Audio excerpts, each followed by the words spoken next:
Alright, well, we're going to start the next video, next major transition in puppies' lives.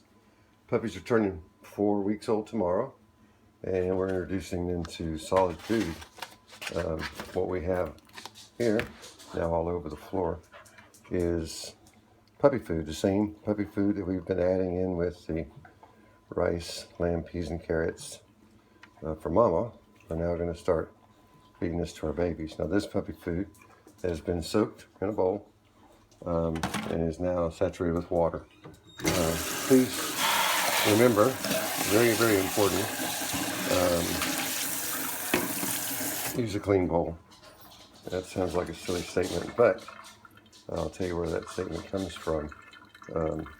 Previous litters, a litter previously, we actually used the bowl over and over again, and so we put dog food in there and we'd soak it, and then we put more dog food in there and we'd soak it, and yeast and bacteria began to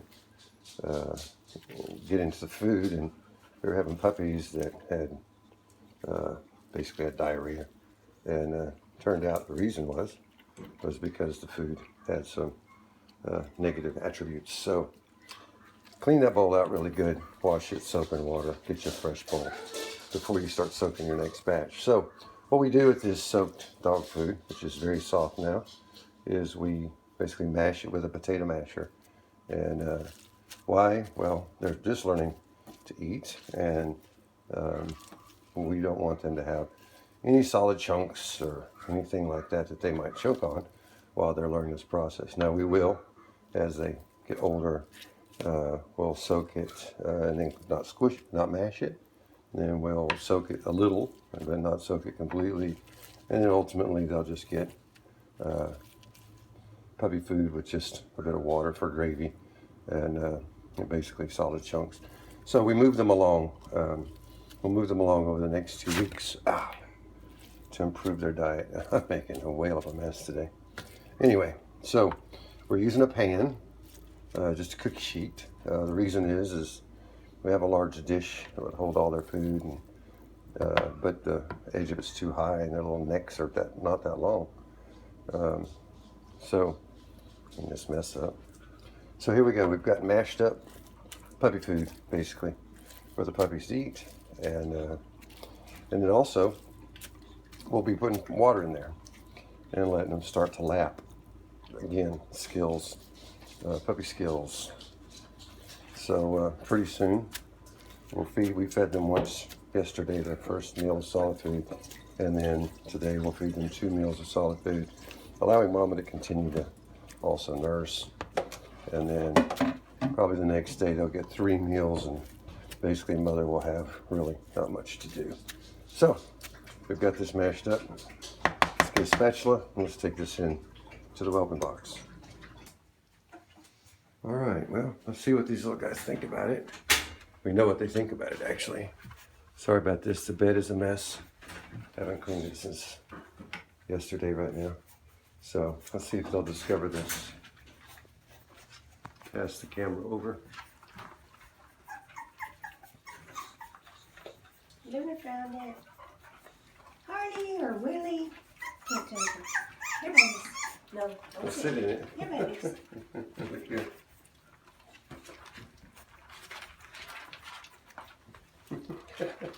Gotta be on top. There, babies. There you go. Everybody's got a bite now. Oh. Oh, you want to get over there, do you? Come here. There you go. Look at the little guys. The 2 little guys, they're getting some good food. Skylar's all in it. So yeah, they're just as happy to be in it, eating it, as not in it, eating it. Again, this is their first meal today. They'll get this about noon. They'll get a second meal today, and then tomorrow we'll go with 3 meals. And again, this is also reducing mama's demand. It'll take her longer than a couple of days to dry up, but we just want to start slowing her production a little bit as we go before we transition them to their next location, which will be an indoor-outdoor kennel, which they'll probably go to tomorrow. So let's let them finish this meal, and we'll go from there. All right, well, we're going to start talking about the outside kennel that our puppies have once we begin the weaning process. This is their kennel. This is their doggy door. They do learn to use the doggy door. They also learn somewhat to be kennel trained. They don't necessarily want to poo in their kennel, pee in their kennel, so they learn that pretty much by the time it's over. They have their accidents for sure, but they tend to be a little better mannered going home. You'll note there's concrete, but there's dirt around it. One concern that we have in Southeast Texas, significant concern, is parvo. So we maintain this space for the power washer and bleach, and we do our very, very best to minimize risk of parvo. Puppies are significantly at risk for parvo, and parvo in puppies is functionally terminal. It's very terminal in adult dogs often. So we get concerned about parvo, so we're very careful. We clean this kennel once or twice a month, 2 or 3 times a day probably. Generally after we feed them 3 times a day. And we won't bleach it every time, but we'll certainly keep it clean, free of pee and poo, and then just do our best to keep it clean. So they're going to be here for a couple of weeks. Let's talk about the inside portion of the kennel. Forgive, this is a storage area. But inside here, we basically have a kennel. It's a large dog kennel, and then it opens up to the outside door. So in here, we'll have a bottom pan, which will be lined with puppy pads taped down, and that's generally how we do that.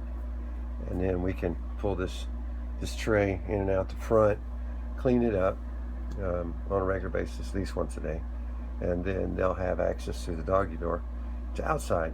And yeah, so they get to be regular little dogs here in the next day or two. We fed them twice today, solid food. Their dependence upon mama is going down quickly.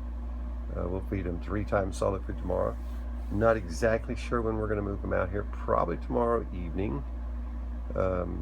Again, we're giving mom a little time to slow down. Certainly mom's not going to dry up, but her demand's already considerably diminished, and hopefully her production is or will be diminishing quickly. So yeah, this is where our little puppies go. There's an air conditioner there on the wall. Again, forgive, it's a storage. We have to move things around when it's puppy time.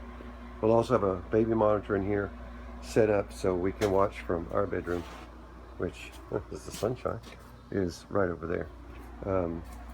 And so we have air conditioning.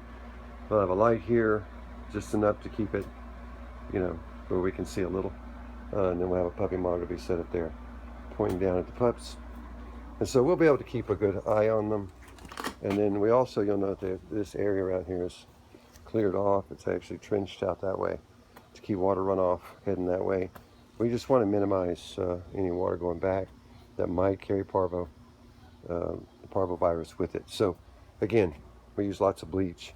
Some people use ammonia, whichever. I think if you use either, you're probably in pretty good shape. Some people are adamant about ammonia, some people aren't. We have found bleach to work well for us, and it's readily available. We've not had any issue with it. So we're now ready to move into the kennel pretty quickly. Other than just taping down some puppy pads, the kennel is prepared. All right, well, the adventure begins. The puppies are outside. They're learning to lap water, eat food, figure out what all this wind is about. Mila's up in there learning how to use the doggy door. She's the first one through. And so yeah, everybody's doing good. This is their second meal on the first day of their 4th week. And they're outside. Mama, she's adjusting. She's trying to sort this whole thing out. We'll give her some time if she needs it with the babies. We will not let her suffer emotionally or physically, nor will we let the puppies. So they also have to transition away. They're not quite sure about this whole water thing right now. Sorry, dude. They're learning. Anyway, so it's on. Here we go. I'm going to close out this video segment through 4 weeks and just talk briefly about a couple things. I was discussing earlier in the video about the parvovirus. Let me explain. The parvovirus, it's a hardy virus, but the odds of them catching it are not huge, with a couple exceptions. One, when they're very small, antibodies are less. They've gotten a lot of antibodies from mama based on her vaccinations, so they have some resistance, but the resistance is not as great as it will be as they grow older. So I don't want to, I guess, overdo the parvo conversation. The challenge with parvo is the fact that it is functionally terminal in puppies of this age. They just don't have the stocks of fat and energy to be able to get through it.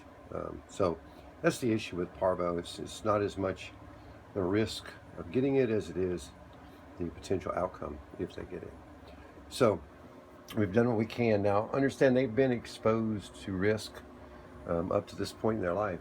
Their mother went outside, walked in the dirt, walked right back into her box. We did not disinfect her feet, things like that. So they have had some limited exposure to the potential for the virus. But we're just trying to limit that as we can. The other conversation I want to bring up is there is a very mixed bag of thought on weaning, on this portion of raising a puppy.